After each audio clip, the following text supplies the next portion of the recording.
The gaming industry threw a curveball into my expectations again. Hi, I'm Tom, and this is Lawbreakers, a new FPS experience that I can only best describe to you in one way. It's Call of Duty meets Overwatch. In my 15 hours of playtime in the last couple of days, I found that I did not hate the game, however, it did not stick with me as much as I'd hoped either.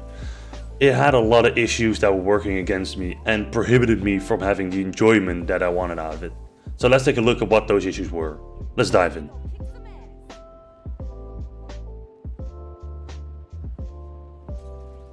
Let's set the stage in the best way possible. The optimization on this game is amazing. Potato PC gamers rejoice because Boss Key Productions really did a good job at making the game run pretty much bugless and as smooth as it could be. At max settings, my game still ran over 144 frames a second pretty much any time, which I'm very grateful for. When you run everything on max settings, the game is nothing short of amazing looking as well, so the bar has been set high. The gameplay itself is as well pretty well done. No class feels underpowered and each character has the ability to influence the gunfights in their own way. The Enforcer, for instance, has grenades that prohibit your opponents from using any of their abilities, which opens a window of opportunity for you to attack head on without getting instantly curb stomped. Or maybe you would like something more defensive. The Juggernauts have the ability to place a wall anywhere on the map. It makes it really easy to block off entire choke points. And then you also have the movement as well, which is fast and fluid for most characters, although there are some that are more tank-like and have a harder time getting around. Combine this with zero-G environments and you can chain some serious fast moves to get around even faster.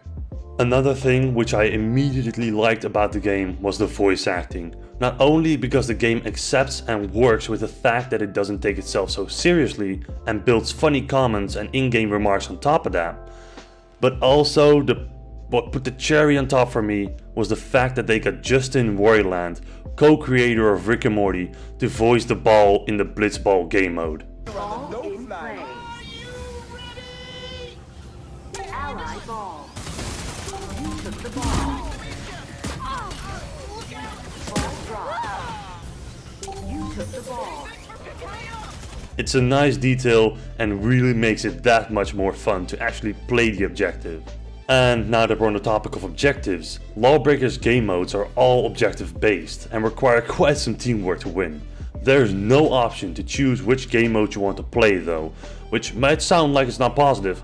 However, I'm actually a big supporter of this, seeing that otherwise some game modes might never be played due to lack of people queuing for certain game types.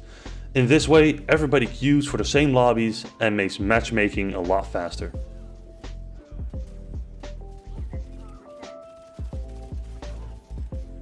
There is one extremely big thing that stops me from wanting to play this game at all. I'm not good at it. As hard as it is for me to say, I just suck at Lawbreakers.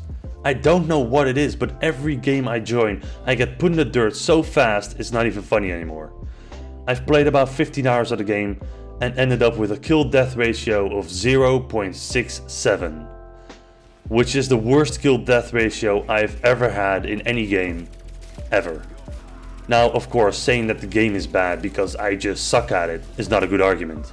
Saying that my playtime was not enjoyable, however, because I got my shit kicked in every game, on the other hand, is a great argument.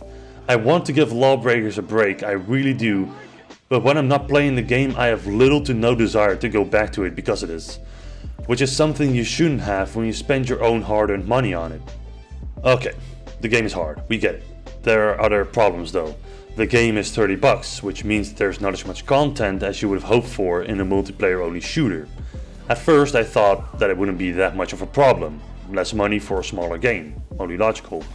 However, after playing the same 8 maps over and over again with the same 9 classes, the game became a lot more still, a lot faster than I initially expected. Especially for the people who already played the open beta. The free open beta had 6 out of the 8 maps currently in the game and had 8 out of 9 characters that are now in it. Which had as consequence that I felt that there was not enough new content to even warrant the $30. Sadly, I think that more people feel this way because the opening week so far has been less than desirable for the community of this game. The player base is already quite small, and from my experience, I don't think Lawbreakers will be around for a very long time either. This might be because of the lack of any meaningful mechanics like a ranked play mode. As I said in my beta review, the devs are waiting with this until the game is on a more stable foundation. This makes playing the game now quite meaningless though. There's nothing really to progress through, unless you count your rank. Because ranking up gives you random loot crates. Whoa.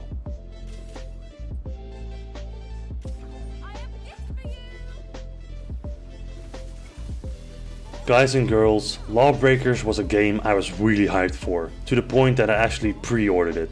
However, in my time playing it, it only became worse and worse as time went on. My obvious lack of skill, combined with the other small problems like a lack of content and RNG based loot drops, which trigger me even more, don't make Lawbreakers the experience I had hoped for, which as always is disappointing. On the other hand, if you like a hero system, fast-paced combat, and are simply amazing as first-person shooters, I can't see why you should buy this game.